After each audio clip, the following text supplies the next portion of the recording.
289 divided by 7. First, we need to set up our equation with a 7 on the outside, 289 on the inside, and our multiplication facts if we need them. We also need to write out our steps of divide, multiply, subtract, repeat, and check. So let's start at our first step of divide. We'll start in our biggest place value. That's the hundreds place. If we have 2 babies and 7 people, how many babies could they each get? No, they wouldn't get any, so let's just skip that place value and move on to the next place value. So now we're in the tens place. So what's the closest we can get to 28 without going over?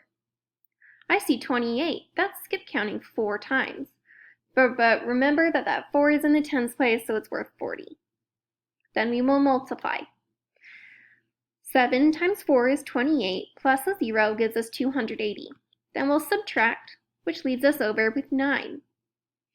Now we're going to repeat back to division. What place value are we in now?